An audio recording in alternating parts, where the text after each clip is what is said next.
we're going to discuss first language acquisition. We're going to talk about the theories that explain it and how many people view it.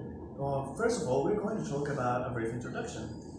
Most of us are fascinated about how babies begin to understand the first language, their mother tongue. There are many ways that everyone knows about, how they begin to get the sounds from the womb, how they interact with the first language, but what is the process? How do they start to learn this language? So the first sounds of a baby, the first sounds produced for a baby is types of crying that the mom notices that it's for being angry or hungry. So a 12-month baby is able to produce one or two words that all the family recognize. If the child doesn't produce anything at these 12 months, the child maybe have a disability. Yeah. Yes. So with a child, a healthy child, at the first year, they understand several words that mostly are repeated to them. So they understand those words. So the second year builds sentences and can articulate words. But the fascinating thing happened at the 3 years, at the age of 3, because at the beginning of the year 3, they start combining words. But at the end of this year, the child is able to produce a whole grammatic sentence because they know the grammatic thing. So that happened with my nephew, that at the beginning of the year 3, he could say very basic words. Yes, and at the end of the he could use full sentences. All right.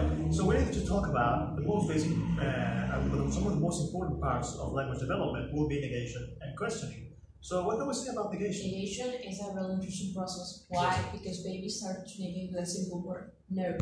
Yes. After that, they're learning to use don't, can, and during they start to, how can I say it? They use don't, can. To use structures, to use more Exactly. words. They use structures. They use words. They know that they start to understand. They need a subject. They start to be more specific. Exactly. And they learn the tools to make the questions more specific. Because our four stages at the end of the fourth stage, exactly, they know how to create a negation properly. That's true. Yes. What about questioning? What can we say about questioning? With the questioning, start with complex. Start with the pronunciation, and also they combine words with the that they want, like milk, but with the intonation. The intonation is the most important part of the beginning. sentence reminds stay like a very affirmative sentence, but the difference is the intonation. All right. So it takes some time before they can understand the first words, like what, where, when. Yes. So what I have been saying is that they just can't understand it. I mean, they can ask questions like why or when, but they cannot understand the meaning because they have not developed that. They will understand, but gradually. All right. When we're talking about how and when, they really don't know things about time, so that's hard for them. I think we need to move on. What about the two most important stages before the preschool years and the school years? What can we say about them? So about the preschool years, the most important thing that they start to interact with the people around them, not just the father and the mother, with the adults, the teacher. They start talking about with different adults. Yes. They start to register how to proper behavior, the proper way to talk with them. Yeah, I think they begin to understand social norms at a very basic stage, but I think most of that comes at the school years. Exactly. What else comes in the preschool years? It's language register. It's a process very important. Why? Because they learn how to distinguish. This is my principal. I must to talk him like this way. This is my mommy. I could talk my mom in this way. All right. So this happens during the school years. And also 4 years. They give commands and report real happenings because they know the time and know those things that happen in the school, so they able to produce and recognize those facts. All right. To make a conclusion to this, I think we should talk about metalinguistic awareness. How during the preschool years they begin to understand this, but during the school years when they begin to read, it's amazing because they increase their metalinguistic awareness. Because of when they start to read, they associate words. And they begin to increase their vocabulary, and they understand that language has a form, language has a structure. Their metalinguistic awareness can see the language as an object. They know it becomes implicit. It becomes implicit. All right, that is all for this subject, but I think we should move on to something else. All right, so now we have to discuss the different theories that explain the acquisition of first language, because it is a very interesting process and it's something that has fascinated researchers for many years. One of the most important perspectives, one of the most well-known, will be the behaviorist perspective. So what can we say about this one? So the behaviorist perspective is the belief that language is learned through imitation. Yes. So a child repeats a structure from the parents. So even if the child doesn't know what's the whole structure is constructed. So that's it. Basically, the behavior is through imitation. So they begin to imitate what is in their surroundings, in their environment, and they try to use it in sentences, right? Yes.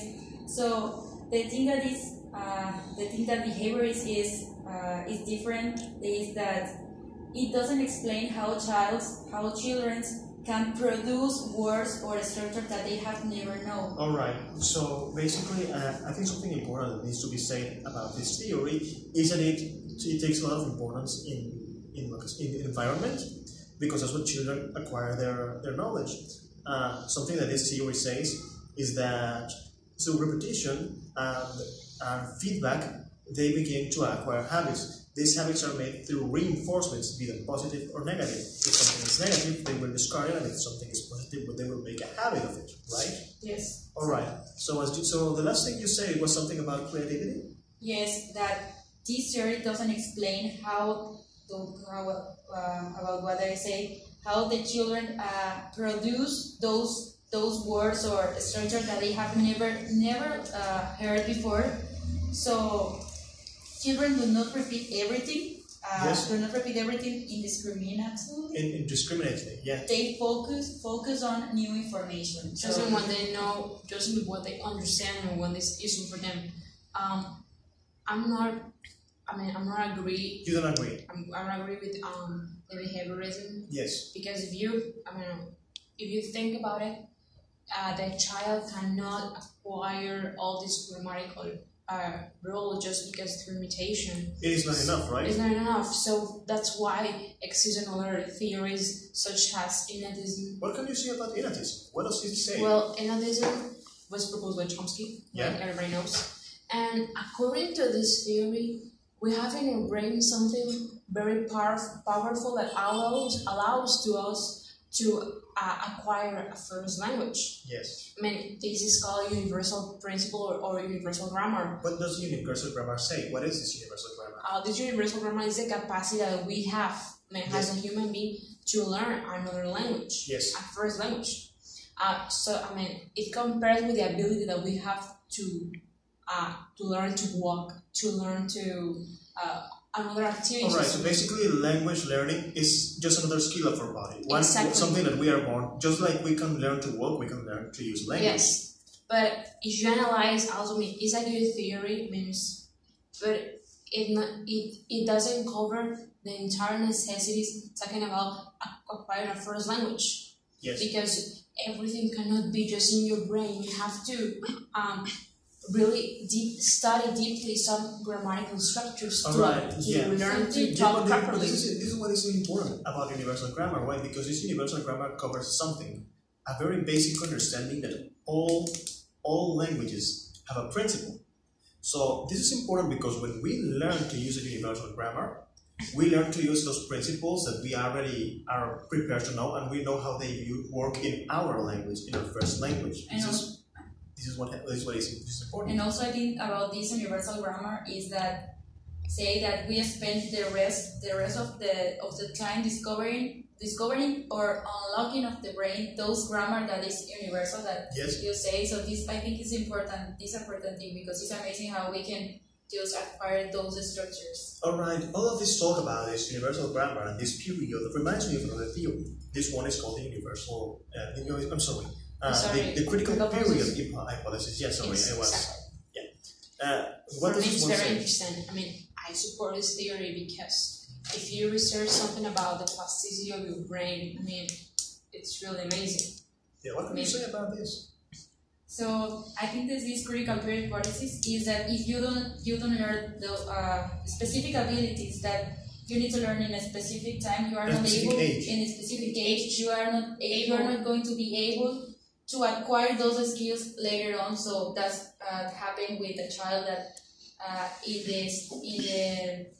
the age of 1 to 5. They maybe could acquire language, but Not in the same way.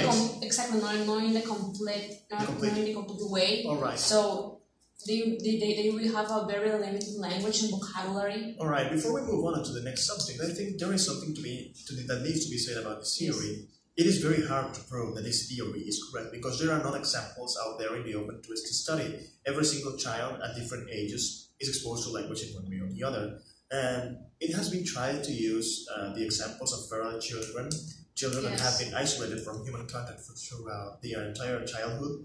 But the problem with this is that they are such a unique case, something that affects in so many levels that it is hard to say that this isolation affects only language. It could affect many other aspects and that could take us on language. So this is why it has been very hard to prove.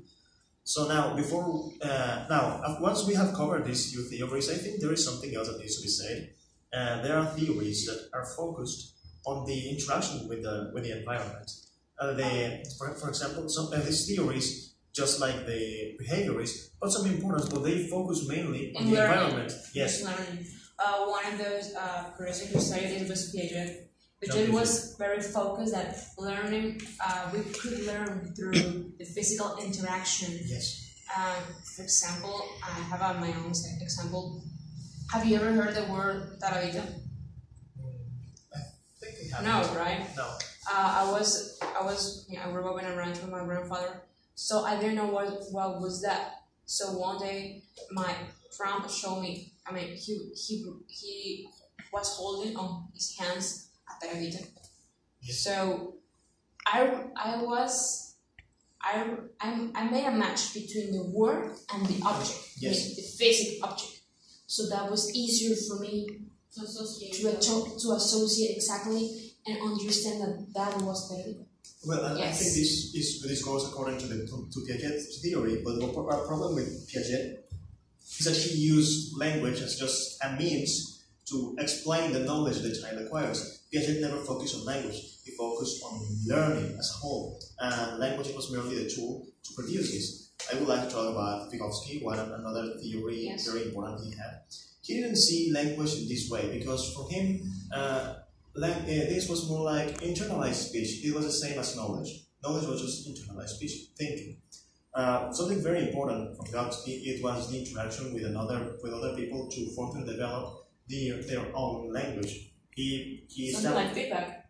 Yeah, that feedback is very important. What he suggested is that people interacted with children, so they won't get the information coming. They will get all this information from the outside, and they will learn to develop all of this. Language as the environment, it was very important for him because it was from where all the knowledge came from. Also, Vygotsky mentioned something very important: some of proximal development. Yes. So these tutors talk about the stimulus that they perceive from the environment. Yes. And I think another important theory is the one with Slovin, that he said that Slovin said that the knowledge depends on interaction, depends on how the knowledge is shared in communities. So a specific community can share a knowledge to a person that provides the general knowledge about that. So each knowledge of each piece of knowledge, is different from one another, like the knowledge that we have here in Tabasco, from Guadalajara, from other place. That's basically and that affects the way in which we learn language, right? Yes. All right. So finally, to finish this subject, which is first language acquisition, I would like to talk about usage-based learning. And this is something that is very personally because it's just how I acquired my own level of English. Constant interaction and usage of the language can learn the people learning to have a deeper understanding of the subject. When they begin to see other people using words, when they start using the same words, they start making connections between them. Some people may not understand how they are doing, but before they know, they can know the difference on how, as they say, from I say and he says. They do not know the rule. They don't know why it's like this. But they have used it so long. They have been around these kind of words so long that they simply understand it and they use it. It is one of the most important parts when it comes to language, because people that have traveled to different countries, that have stayed in them and have interacted in a regular basis with natives, have acquired this kind of knowledge. It is very important to see how these meta theories affect, how can they demonstrate different parts of first language learning. I say this is all that we can say about this. It has been a very interesting subject, but we need to move on to the next one. We should conclude this right here. About second language acquisition. There is something very important because it's not the same as first language. We are learning a language, but it's in an entirely different situation. We could take first the theory of behaviorism, but we already know what the theory states. Yes, but we don't have to go back to it because, well, we already know. But this is implemented in a different way. In the 70s, it was used as a method for teaching that required students to repeat and repeat and repeat and repeat many sentences, many structures over and over and over until they memorize it. This is similar to the theory in children that says that by repetition they are going to acquire habits. However, this didn't work exactly in the same way because they were not learning how to use it in a context. This was the main flaw of this theory. So when they have this more or less the same approach, they were not working in the same way and they cannot be applied in the same way. Now, I believe now we have to move into the inatives perspective. Well, as everybody knows, I mean, we have been talking before about inatives perspective. Well, we have been talking about it. Inatives perspective? Exactly. But here happens something really interesting. I mean, the universal grammar, okay, it's present in, I mean, become found in us. In ourselves, yeah. Exactly. But the thing is that universal grammar, a part of this universal grammar, have been used before. When and how? When the child acquires their mother tongue. Yes. So, I mean, we're able to learn a second language, but it will be a little bit difficult, more difficult. Why? Because a part of our universal grammar, I mean, we used it before. We have to take it and rearrange it to use it again. Exactly. To change we have to reorganize your brain. Yes. I think the problem here in inatives to second language acquisition is, for example, that happened in Italian, that we are native we're Spanish speakers, all right. Spanish speakers, so we need to adapt those structures to Italian, thinking that Italian is the same as Spanish. So at this moment, we invent and we create terms that doesn't exist in Italian. So that's the problem with the universal grammar. Our background betrays us. It's affecting us. Yes. So I think this inatives perspective for second language acquisition has a problem that we can be affected by our background. All right. So now we have to move into the crashes and the crashes theory. Now, crashes made a very important difference between acquisition and learning. So what can we say about acquisition and learning? Progression was a very complex thing because exactly because acquire you do it naturally, unconsciously, and we are learning. Consciously, and you are like, oh, I have to learn this, and it's even more difficult. And what is learning? Oh, so this is you are conscious. You're trying to use it by force, maybe. Yes, exactly by force, but no, I mean you are conscious. All right. It's like a group of people that always listen one language like German, but they maybe understand, but they don't have the explicit instruction to learn the language because they just unconsciously they're learn pieces of the language. And they are adapting it, and they're adapting to it. All right. So I heard that this has something to do with natural order. That as acquisition is normal, there are only certain parts that we can learn. This makes it easier that in this same example, they found it easier to understand the first words of a sentence and the last one, the middle ones being the most complicated. So there was a different rate in which many learners did this. They always followed the same pattern. This means that there is a natural order of acquisition for words depending on the complexity of them.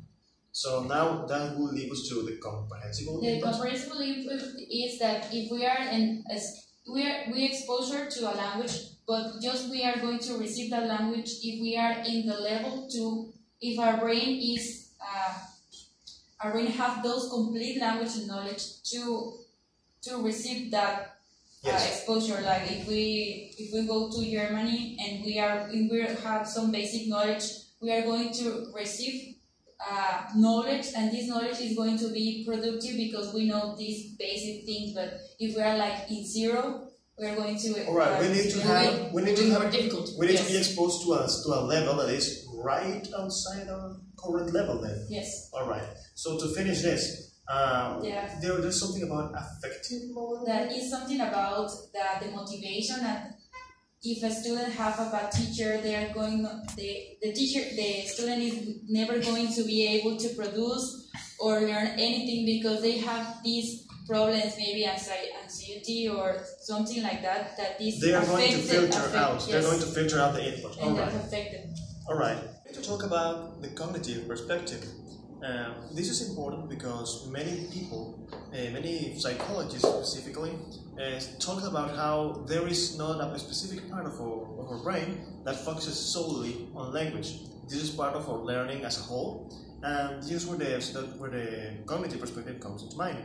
Now, the first part we need to discuss is information processing. Now, this is a part of the theory that states how we focus on the information that we are receiving.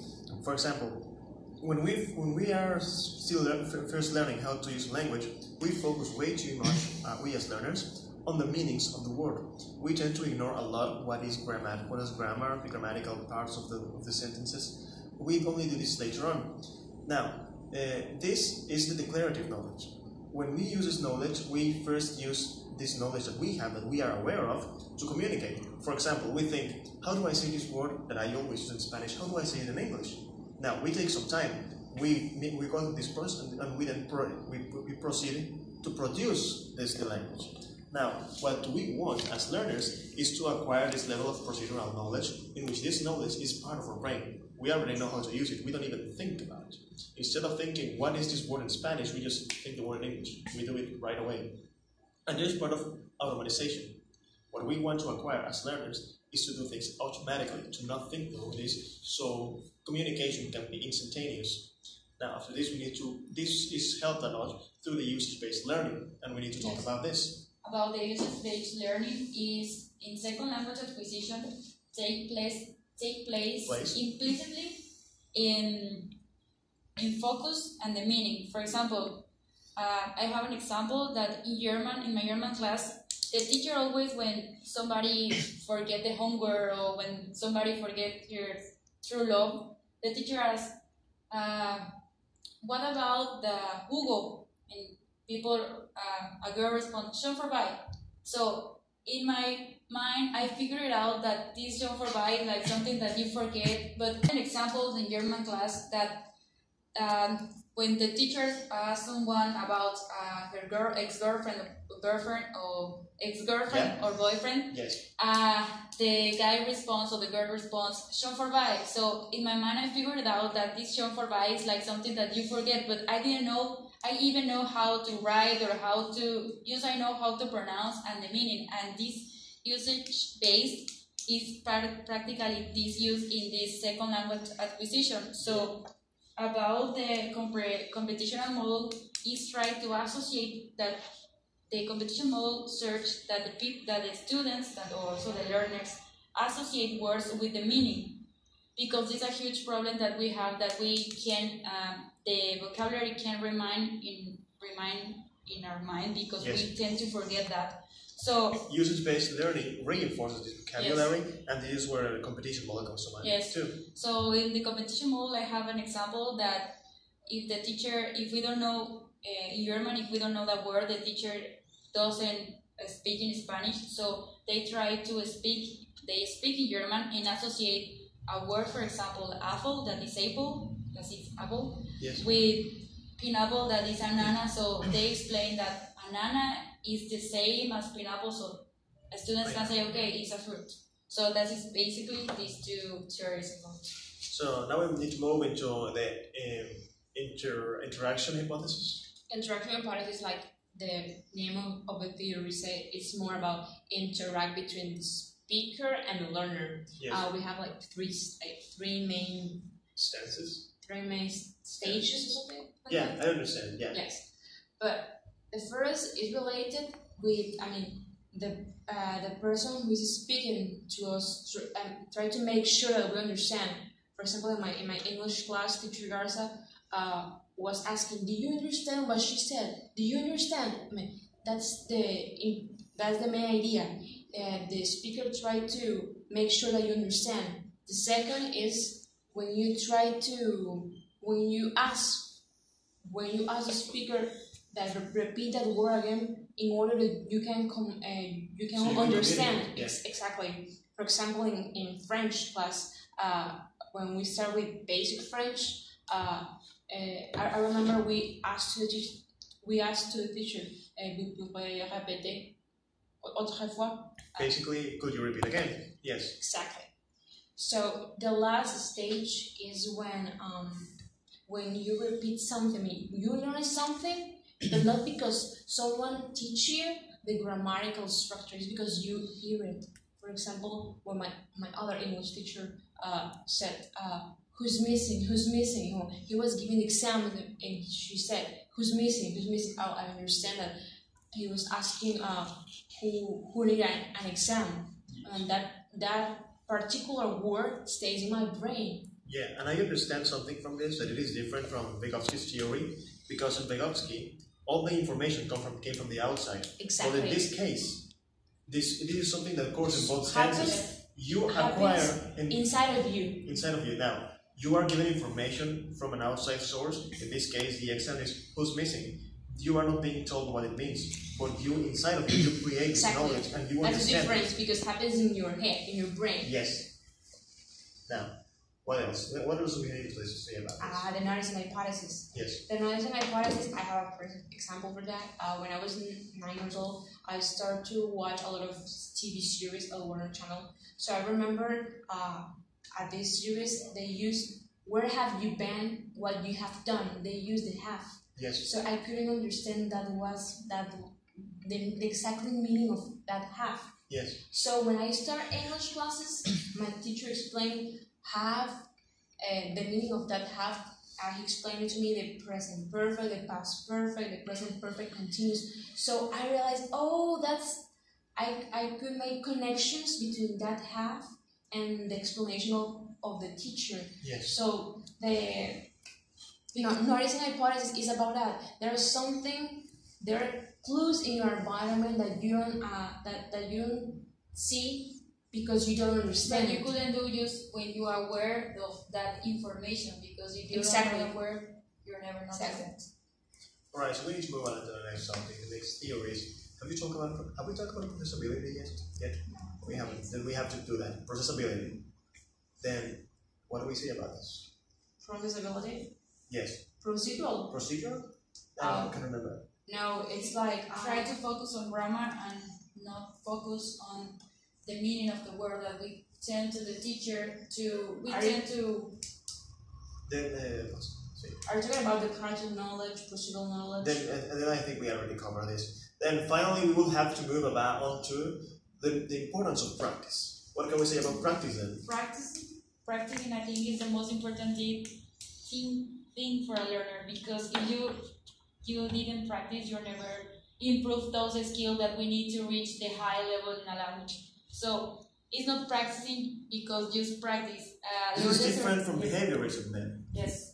Lourdes Ortega established that we need a set of rules that how practice should be. Should be meaningful, because if you practice and you repeat it, for many years I also repeat the irregular verbs that I didn't know how to use or how the proper way to use in English.